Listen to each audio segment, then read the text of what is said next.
என்னை காந்தி ஐயாவின் மீது ஒரு ஊழலை வெளியிட்டு விட்டு வந்தோம். அவருடைய சொந்த தொகுதியில் இன்னைக்கு காலையிலங்க ஐயா காந்தி ஐயா பண்ண புது ஊழல்.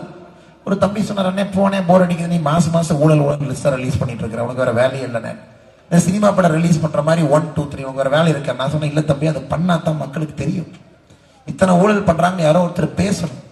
அது போர் அடிச்சா கூட மக்களுக்கு ஒரு லெவலுக்கு மேல ஐயோ இவ்வளவு ஊழல் பண்றாங்களா. இலவச வேட்டி சேலை காந்தி என்ன வாங்கி கொடுக்கிறாருங்க. 1.7 கோடி மக்களுக்கு, 1,70,00,000 மக்களுக்கு இலவச வேட்டி சேலை. ஐயா வேட்டி 100% பருத்தியில செஞ்சிருக்கணும், காட்டன் 100% பருத்தி. வரும்போது ஒரு தம்பி எனக்கு ஒரு பருத்தி வேட்டி கொடுத்தாரே, உங்களுக்காக நான் நெஞ்சு கொண்டு வந்தனே, கண்டிப்பா இந்த வேட்டி கட்டணும். தம்பி இங்க இருக்காரான்னு தெரியல, அவங்க அப்பா நெஞ்சாங்கன்னு தம்பி கொண்டு வந்து கொடுத்துட்டு போனார். அவங்க இருக்கார பாருங்க தம்பி, 100% பருத்தியில் நெஞ்சு கொண்டு வந்தனே, நீங்க இதைத்தான் கட்டணும் இந்த வேட்டி. அதே போலதான் இந்த பொங்கலுக்கு கொடுக்கப்பட்ட இலவச வேட்டி சேலை என்பது 100% பருத்தியில பணம். சரி, வேட்டி வாங்கினவங்க நமக்கு அது பருத்தியா பாலிஸ்டர் யாருக்கு தெரியுங்க ஐயா. நமக்கு இன்னும் நேரம் இருக்காத போய் ஒரு லேப்ல கொடுத்து டெஸ்ட் பண்ணணும். என்னை மாதிரி வேலை இல்லாத ஒரு ஆளு அந்த வேட்டி கொண்டு போய் கோயம்புத்தூர்ல சிட்ரா லேப்ல கொடுத்து டெஸ்ட் பண்ணுங்கன்னு கொடுத்தேன். நேற்று ரிசல்ட் வந்துச்சுங்க ஐயா. இந்த பொங்கல் தொகுப்புல கொடுத்த வேட்டி 78% பாலிஸ்டர், 22% காட்டன். இதுல என்னங்க ஐயா விஞ்ஞான ஊழல். 1 கிலோ பருத்தி காட்டன் வாங்கினீங்க ஐயா 360 ரூபா, 1 கிலோ பாலிஸ்டர் 160. எப்படி அப்படி மாத்தி விட்டீங்கன்னா பணத்தை அப்படி அடிச்சிடலாம். அப்படி பாலில் இப்படித்தான் ஒரு 2 மாதத்துக்கு முன்பு ட்ரை பண்ணாங்க. கொழுப்பு சத்தை குறைத்து பாலை அதே விலையில கொடுத்தாங்க. அப்ப கொழுப்பு சத்து குறைஞ்சதுன்னா அந்த காசு உங்களுக்கு மிச்சம். இன்னைக்கு தமிழகத்துல ஐயா ரொம்ப கஷ்டத்துல இருக்கிறாங்க. அரசு எப்படி அரசு நடத்துவது என்று தெரியாம இன்னைக்கு ஒரு உத்தரவு பிறப்பிச்சிருக்கிறாங்க. உங்களுக்கு தெரியுங்க ஐயா, இன்னைக்கு பஞ்சாயத்து ஓரளவுக்கு ஒழுக்கமா இருக்குன்னா மத்திய அரசு நேரடியாக பஞ்சாயத்துக்கு நிதி கொடுக்கறாங்க. உங்க எல்லாத்துக்குமே தெரியுங்க ஐயா. பஞ்சாயத்து ராஜ் சட்டத்தின்படி மத்திய அரசு நேரடியாக ஒரு பஞ்சாயத்துக்கும் நேரா உங்க ஒரு பஞ்சாயத்துக்கு பணம் அனுப்பிடுறாங்க. இன்னைக்கு மாநில அரசு சொல்லி இருக்கிறாங்க, போன 9 ஆண்டுகள்ல மட்டும் மோடி ஐயா தமிழகத்தில் உள்ள பஞ்சாயத்து அமைப்புகளுக்கு நாம் நேரடியாக வழங்கிய நிதி 19,936 கோடி ரூபாய். 19,936 கோடி ரூபாய் பஞ்சாயத்து கொடுத்தோம் ஐயா. தமிழக அரசு இன்னைக்கு சொல்லியிருக்கிறாங்க, எல்லா பஞ்சாயத்தும் உங்க வங்கி கணக்கில் என்ன பணம் இருக்கோ அது அப்படியே டிஸ்ட்ரிக்ட் கருவூலத்துக்கு ட்ரெஷரிக்கு அனுப்பி விட்டுருங்கப்பா. இது இந்தியாலே தனியா எங்கேயும் பார்க்க மாட்டேங்க ஐயா. மாநில அரசு நடத்துவதற்கு பணம் இல்லை. 8,23,000 கோடி ரூபாய் கடன். திமுக வந்த பிறகு 32 மாதத்துல மட்டுமே 2,69,000 கோடி ரூபாய் புதிய கடன். ஒரு ரேஷன் அட்டையின் மீது இருக்கக்கூடிய கடன் 3,20,000 ரூபாய். நடத்த முடியும், பணம் இல்லை. இன்னும் ஒரு ஆண்டுல சம்பளத்துக்கு திண்டாட போகின்றோம். ஏன்னா எல்லாம் கொள்ளை, ஊழல் ஊழல். இன்னைக்கு ஒரு சுற்று போட்டிருக்கிறாங்க, ஒரு பஞ்சாயத்தினுடைய வங்கி கணக்கில் இருக்கக்கூடிய பேலன்ஸ் தொகையை அரசு கருவூலத்திற்கு உடனடியாக அனுப்ப வேண்டும். ஐயா, இது மோடி ஐயா பஞ்சாயத்திற்கு நேரடியாக கொடுத்திருக்கக்கூடிய பணம். பஞ்சாயத்து ராஜ் சட்டத்தின்படி அந்த பணம் உங்களுக்கு பயன்பட வேண்டும் என்பதற்காக. இன்னைக்கு இந்தியாவில் எந்த மாநில அரசுமே பஞ்சாயத்தினுடைய பணத்தை கை வைக்கல. இன்னைக்கு தமிழக அரசு கை வச்சிருக்கிறான். அதனால திமுக அரசுக்கு என்னுடைய அன்பான வேண்டுகோள், இந்த பஞ்சாயத்துல போய் 1,50,00,000 அவங்க எமர்ஜென்சி வச்சிருக்கிறத புடுங்காம ஜெகத் ரட்சகனுக்கு போன் பண்ணுங்க. 50,000 கோடி வச்சிருக்காரு, எவ்வளவு வேணுமோ கொடுத்து அனுப்புவார். அதை வச்சு கட்சி நடத்துங்க, ஆட்சி நடத்துங்க. இது எதற்காக இதை சொல்லுகின்றனர் என்றால், சகோதர சகோதரிகளே, முதலமைச்சர் ஐயா எங்க இருக்கிறாங்க இன்னைக்கு? ஸ்பெயினுக்கு. எதுக்குங்க ஸ்பெயினுக்கு போனாரு? முதலீட்டாளர் மாநாடுனார். துபாய்க்கு போனார் 2 ஆண்டுகளுக்கு முன்பு. இந்த துபாய்னாவே கொஞ்சம் பிரச்சனைங்க ஐயா. துபாயே பிரச்சனையான ஊர் தான், அடிக்கடி அங்க போறது தவிர்க்கணும். துபாய்க்கு போகும்போதே சொன்னா 6,000 கோடி வருதுனாரு. இது வரைக்கும் டீ குடிச்ச காசு 6 ரூபாய் வரலைங்க ஐயா. இதுவரை 6 ரூபாய் தமிழ்நாட்டுக்குள்ள துபாயில இருந்து வரல. 6 ரூபாய் வரல. நீங்க அந்த 1 கோடி 100 கோடி எல்லாம் மறந்துரு. அதன் பிறகு சிங்கப்பூர் ஜப்பான் போனார். எதுங்க முதலமைச்சர் சிங்கப்பூர் ஜப்பான் போறாரு? இல்லைங்க, தமிழ்நாட்டில் 2024 ஜனவரியில உலக முதலீட்டாளர் மாநாடு நடக்குது.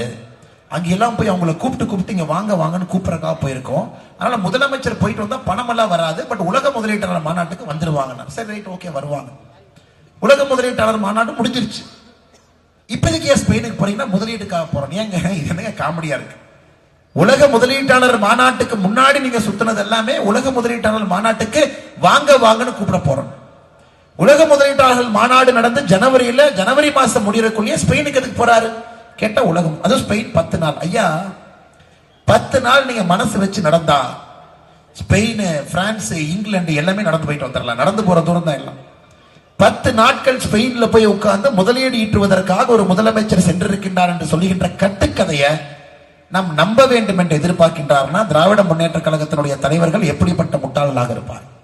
ஆட்சி நடத்த தெரியல, அவலமான ஆட்சி, மோசமான ஆட்சி, லஞ்சமான ஆட்சி, குடும்ப அரசியல் இருக்கக்கூடிய ஆட்சி. அதையெல்லாம் தாண்டி இன்னைக்கு பணமே இல்லாதனால நம்முடைய பஞ்சாயத்தில் இருக்கக்கூடிய வங்கி கணக்கில் இருந்து பணத்தை கை வைக்க ஆரம்பித்திருக்கின்றார்கள். அதனால் சகோதர சகோதரிகளே, உங்கள்கிட்ட ஒரே ஒரு விஷயத்தை மட்டும் தான் நான் கேட்கிறேன்.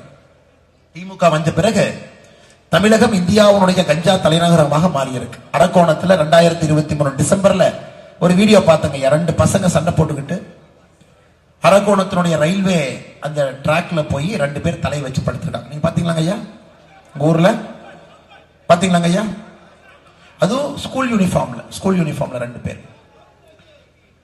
ஐயா, ஒரு மனசாட்சி இருக்கக்கூடிய ஒரு குடும்ப தலைவி 2024 தேர்தலில் தமிழகத்தினுடைய தீய சக்தி திராவிட முன்னேற்ற கழகத்தை அகற்ற வேண்டிய நேரம் நமக்கு வந்துருச்சுங்க ஐயா.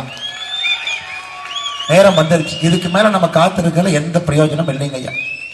10 ஆண்டுகளாக ஆட்சியில் இருக்கக்கூடிய பாரத பிரதமர் நரேந்திர மோடி அவர்கள், உங்கள் அனைவருக்குமே தெரியும், அவரை பத்தி நான் எதுவும் போலவே வேண்டாங்க ஐயா, எதுவுமே நான் சொல்ல வேண்டாம். நேற்று பாராளுமன்றத்தில் சொல்றாரு மோடி, 3வது முறை நம்ம ஆட்சிக்கு வருவோம். நம்ம எல்லாருக்குமே தெரியும் மோடி ஐயா வரப்போறாங்கன்னு. ஏன்னா உங்களோட அன்பும் ஆதரவும் நீங்கள் கொடுப்பதற்கு தயாராயிட்டீங்க. அவர் இன்னும் ஒரு படி மேல போய் சொல்றாரு, தேசிய ஜனநாயக கூட்டணி 400 எம்பிக்களை தாண்டி ஆட்சியில் அமரும். இந்த மோடி ஐயா பாராளுமன்றத்தில் சொல்றாரு. அதற்கப்புறம் மோடி ஐயா சொன்னதுதாங்க ரொம்ப முக்கியமானது. முக்கியமான தைரியமான முடிவுகளை 3வது ஆட்சி காலத்தில் எடுக்க போறோம் அப்படிங்கிறார்.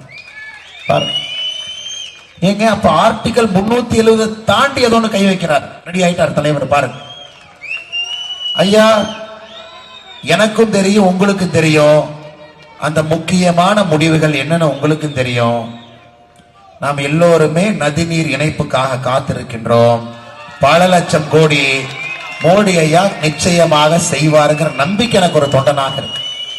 அவர் சொல்றாரு பாரு, 3வது ஆட்சியில நேற்று பாராளுமன்றத்தில் சொல்றாருங்க, முக்கியமான தைரியமான சரித்திரமான முடிவுகளை 3வது ஆட்சியில நாங்கள் எடுக்க போகின்றோம்.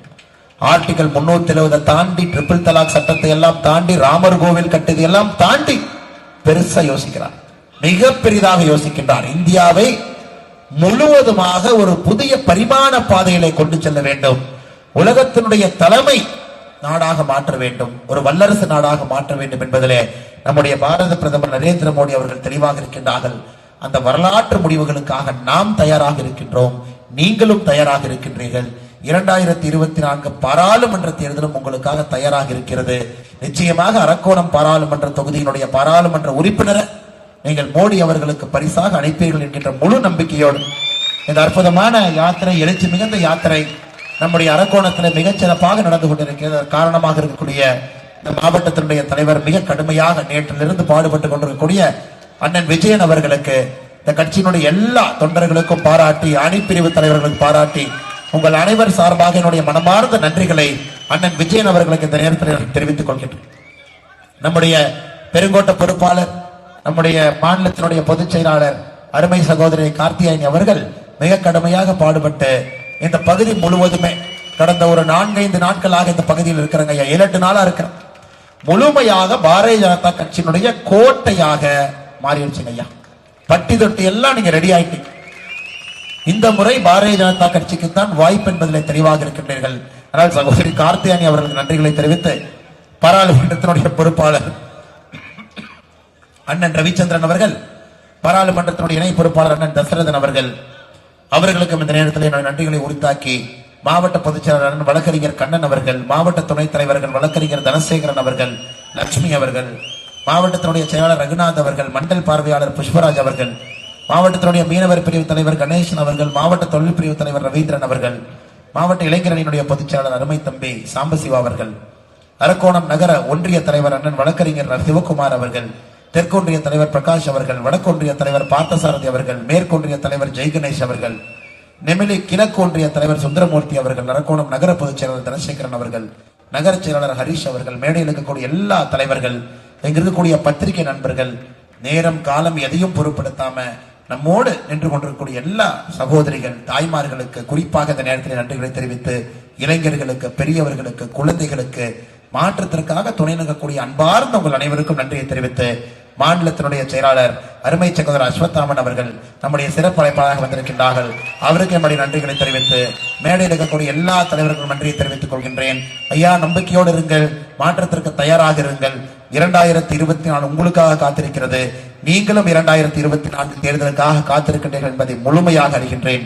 நன்றி, வணக்கங்க ஐயா. பாரத் மாதா கி, பாரத் அன்னையின் புகழ்.